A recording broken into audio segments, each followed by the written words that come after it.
கொழுக்கட்டை செய்ய மாவு பிசைய தேவையில்ல, அச்சு தேவையில்ல.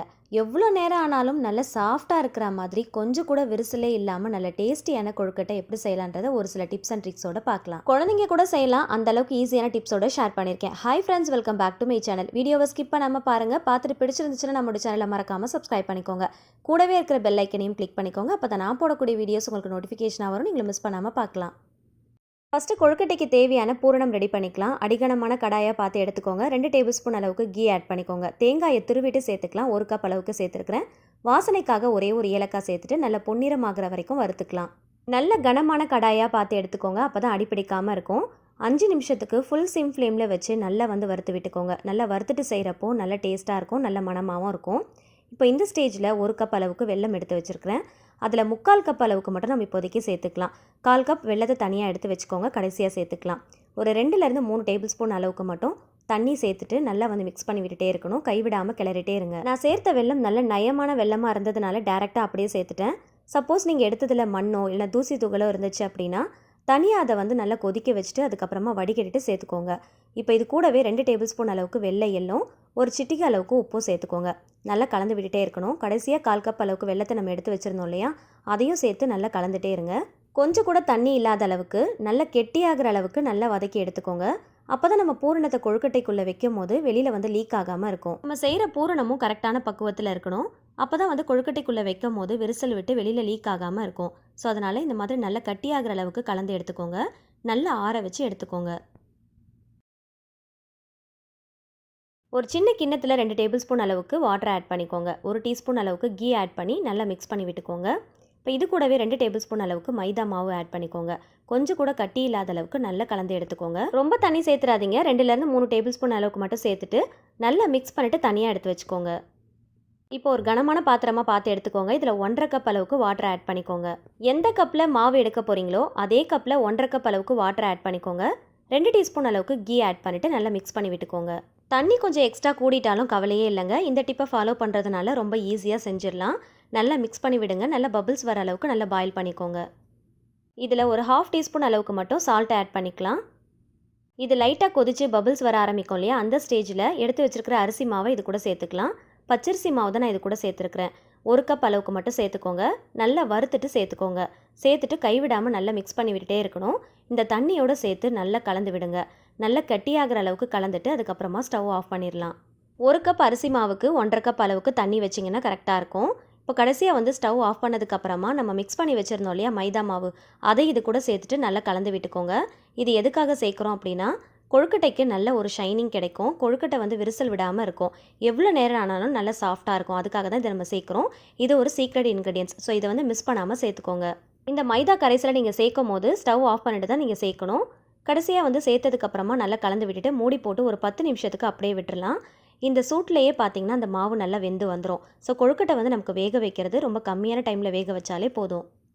ஒரு 10 நிமிஷம் கழித்து வேறு ஒரு பாத்திரத்துக்கு மாற்றிக்கோங்க.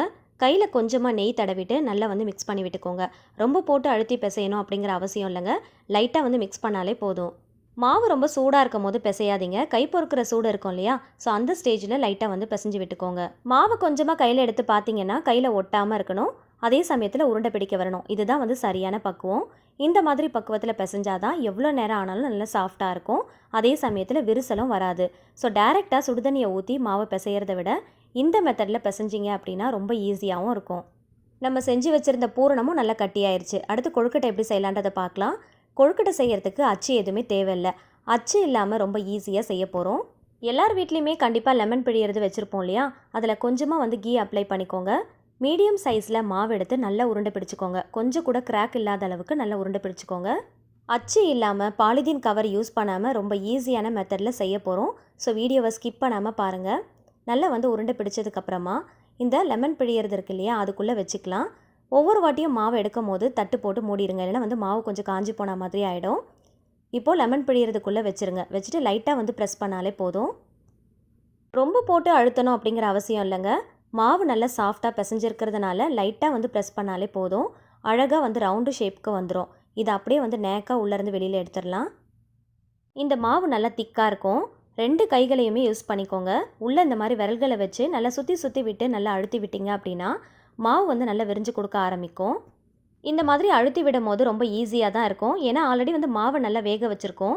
ஸோ அதனால் இந்த மாதிரி அழுத்தி விடும்போது ஈஸியாக வந்து அது விரிஞ்சு கொடுக்க ஆரம்பிக்கும்.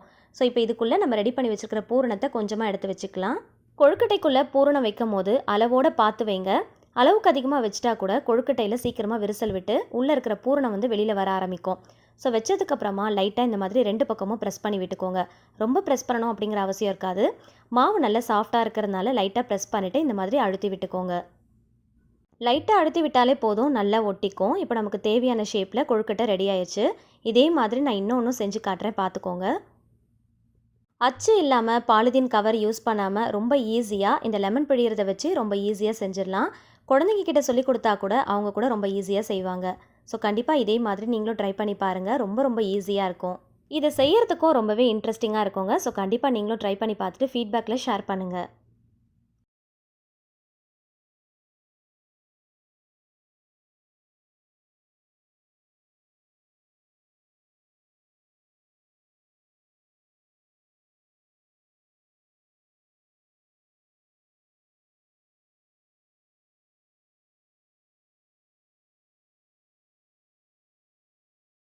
வீடியோவில் உங்களுக்கு காட்டுறதுக்காக ஒரு 4 கொழுக்கட்டை மட்டும் ரெடி பண்ணி வச்சுருக்கிறேன். இட்லி பிளேட்டில் வச்சு வேக வச்சு எடுத்துக்கலாம். ஸ்டீமர் பிளேட் இருந்துச்சுன்னா அதில் வச்சுக்கோங்க. அப்படி இல்லைனா இட்லி பிளேட்டில் கூட நீங்கள் வேக வச்சு எடுத்துக்கலாம். இட்லி பிளேட்டில் கொஞ்சமாக வந்து நெய் தடவிக்கோங்க. நெய் தடவிட்டு கொழுக்கட்டையை வச்சு வேக வச்சோம் அப்படின்னா எடுக்கிறதுக்கு ரொம்ப ஈஸியாக இருக்கும். அச்சில் செய்கிற மாதிரி கொழுக்கட்டைக்கு டிசைன் வேணும்னு நினச்சிங்கன்னா ஒரு டூத் ஸ்டிக்கை வச்சு இந்த மாதிரி லைட்டாக வந்து அழுத்தி விட்டுக்கோங்க. ரொம்ப அழுத்திட்டோம் அப்படின்னா மாவு வந்து கட்டான மாதிரி ஆகிடும். லைட்டாக இந்த மாதிரி உருட்டி உருட்டி விட்டு லைட்டாக அழுத்தினாலே அழகாக ஒரு டிசைன் மாதிரி விழுந்துடும்.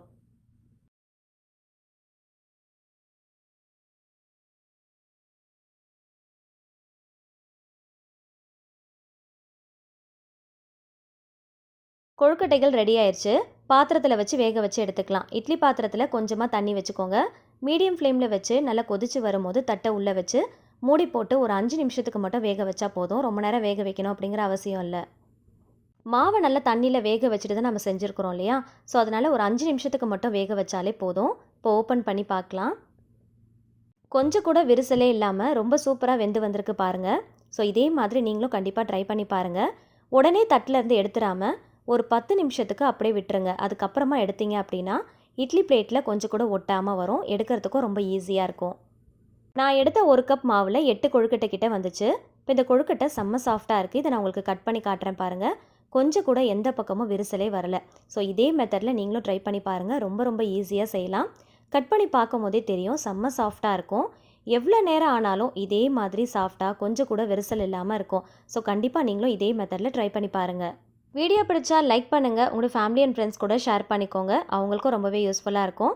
ட்ரை பண்ணிவிட்டு மறக்காமல் ஃபீட்பேக்கில் ஷேர் பண்ணுங்கள். இதே மாதிரி இன்னும் இன்ட்ரெஸ்டிங்கான டிப்ஸ் அண்ட் ட்ரிக்ஸ் தெரிஞ்சுக்க ஆசைப்பட்டீங்கன்னா நம்மளோட சேனலை மறக்காமல் சப்ஸ்கிரைப் பண்ணிவிட்டு தொடர்ந்து சப்போர்ட் பண்ணுங்கள். Thank you so much. கீப் வாட்சிங்.